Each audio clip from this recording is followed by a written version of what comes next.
નમસ્કાર દર્શક મિત્રો, એસટી ન્યૂઝ ગુજરાતી ચેનલમાં આપનું સ્વાગત છે અને હું આપની સાથે રિદ્ધિ સોલંકી। તો ચલો નજર કરીએ આજના સમાચાર પર। આમોદ નેશનલ હાઈવે 64 પર ખાડાઓના સામ્રાજ્યને લઈને આમોદ તાલુકા કોંગ્રેસ સમિતિએ આશ્ચર્યજનક અને અનોખું વિરોધ પ્રદર્શન કર્યું। રસ્તા પર ભાજપ વિરુદ્ધ ફ્લેક્સ બેનર સાથે સૂત્રોચ્ચાર કરવામાં આવ્યા। રસ્તા રોકી આંદોલન પર ઉતરતા કોંગ્રેસ સમિતિના લોકોને આમોદ પોલીસે ડિટેન કર્યા અને પોલીસ વાનમાં સ્ટેશને લઈ જવામાં આવ્યા। પોલીસ સ્ટેશનની બહાર કોંગ્રેસ સમિતિના હોદ્દેદારો દ્વારા સૂત્રોચ્ચાર કરીને વિરોધ પ્રદર્શન કરવામાં આવ્યું। કોંગ્રેસ સમિતિની મુખ્ય માંગણી એ હતી કે આમોદ મેઇન ચોકડીથી બત્રીસીના નાડા સુધી હાઈવે બિસ્માર બની ગયો છે। કહી શકાય કે રોડ રહ્યો જ નથી। અસંખ્ય ખાડાઓથી વાહનનો અકસ્માતનો વણઝારના દ્રશ્યો સામે આવી રહ્યા છે। આમોદ જંબુસર માજી ધારાસભ્ય સંજય સોલંકી, તાલુકા પ્રમુખ નરેન્દ્ર પટેલ, માજી પ્રમુખ સાજુભાઈ રાણા, યુવા કોંગ્રેસ પ્રમુખ કેતન મકવાણા સહિત હોદ્દેદારો ઉપસ્થિત રહી આશ્ચર્યજનક આંદોલન કરવામાં આવ્યું। આમોદ તાલુકા પ્રમુખ નરેન્દ્ર પટેલ અને યુવા કોંગ્રેસના કેતન મકવાણા સહિત 20 થી 25 લોકોને પોલીસે ડિટેન કર્યા। આમોદ તાલુકા પ્રમુખ નરેન્દ્ર પટેલ અને યુવા કોંગ્રેસના કેતન મકવાણાએ જ્યાં સુધી માર્ગ મકાન વિભાગના અધિકારી આ અંદાજિત 500 મીટર બિસ્માર હાલતમાં છે તે મરામત કરવામાં લેખિત બાંહેધરી ન આપે ત્યાં સુધી અન્ન અને જળનો ત્યાગ કરવાનું નક્કી કર્યું। આમોદ પોલીસ સ્ટેશન પર માર્ગ મકાન વિભાગના અધિકારી નહીં પણ સામાન્ય કર્મચારી આવતા 2 દિવસમાં રોડનું પેચિંગ કામ કરી દેવામાં આવશે તેવું મૌખિક વચન આપ્યું, પણ લેખિતમાં એ કર્મચારી પાસે સત્તા ન હોવાથી મનાઈ કરી અને વાતાવરણ ઉગ્ર બની ગયું।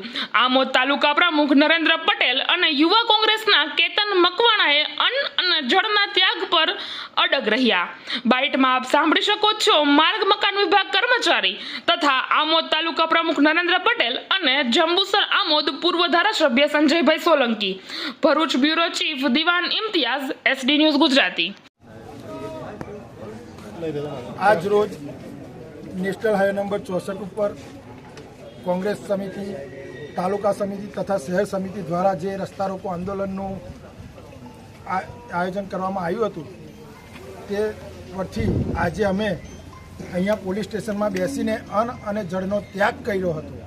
તે બાબતે અમારી સાથે માનનીય ડીવાયએસપી સાહેબ તથા પીઆઈ સાહેબે સંકલન કરીને ઉપલા અધિકારીઓ સાથે તથા કલેક્ટરશ્રી સાથે ચર્ચા કરીને અમારી આ રોડ બાબતેનો સુખદ સમાધાન અને એનો અંત આવ્યો છે તે બદલ અમે તંત્રનો ખૂબ ખૂબ આભાર માનીએ છીએ અને આ બાબતે અમે જે અન્ન અને જળનો જે ત્યાગ કર્યો હતો તે અમે અહીંયા પૂરો કરીએ છીએ।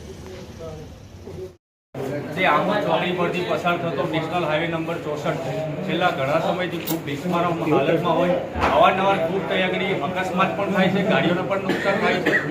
અગાઉ પણ તંત્રને જાણ કરવામાં આવી હતી પણ આ ભ્રષ્ટ તંત્રના પેટનું પાણી આજ દિન સુધી હલતું નથી। ગઈકાલે જ્યારે તેના તૈયારીના ભાગરૂપે અમે આંદોલનની ચીમકી આપી જ્યારે આજે અમે આમોદ તાલુકા કોંગ્રેસ સમિતિને સૌ આગેવાનોને કાર્યકરો ભેગા થઈને જ્યારે ચક્કાજામ કરવામાં તૈયાર થયા, જ્યારે પોલીસ દ્વારા અમને ડિટેન કરવામાં અહીંયા આવ્યા છે ત્યારે અમે ખરેખર આ તંત્રને પણ કહેવા માંગીએ છીએ કે એની હાલત તમે આવીને જુઓ શું પરિસ્થિતિ છે। અહીંયા કોઈ તટસ્થપણે કોઈ કામગીરી સમારકામની પણ કરવામાં આવતી નથી, જેના કારણે આજ રોજ આમોદ તાલુકા કોંગ્રેસ સમિતિ પ્રમુખ નરેન્દ્રભાઈ પટેલ તેમજ હું જાતે યુવા કોંગ્રેસ પ્રમુખ કેતન મકવાણા જ્યાં સુધી કમ્પ્લીટલી એનું સમારકામની બાહેધરી નહીં આપવામાં આવે ત્યાં સુધી અન્ન અને જળનો અમે ત્યાગ કરીએ છીએ।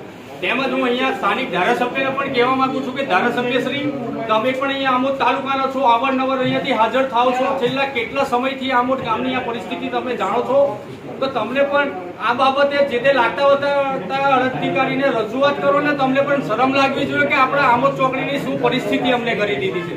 નૈતિકતાની જોડે તમારે પણ રાજીનામું આપી દેવું જોઈએ જો અધિકારી તમારું સાંભળતા ના હોય।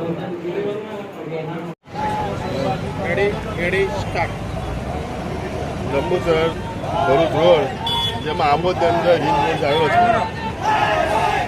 1 મહિના પણ પહેલાં પણ આયોજન પત્ર આપીને જે તે સમયે 15 દિવસમાં રોડ અમે ચાલુ કર્યું છે, પરંતુ આજ દિન સુધી લોકોને એટલી બધી હાડમારી થાય છે કે જતા આવતા એમ્બ્યુલન્સમાં કોઈ ગર્ભવતી બહેન હોય ડિલિવરી થાય તેવો રોડ થઈ ગયો છે। જ્યારે હું ધારાસભ્ય હતો ત્યારે સામેના લોકો સત્તાધારી એમ કહેતા હતા કે ધારાસભ્ય ઊંઘે છે. હાલની અંદર છેલ્લા 5 વર્ષથી સરકાર તમારી છે.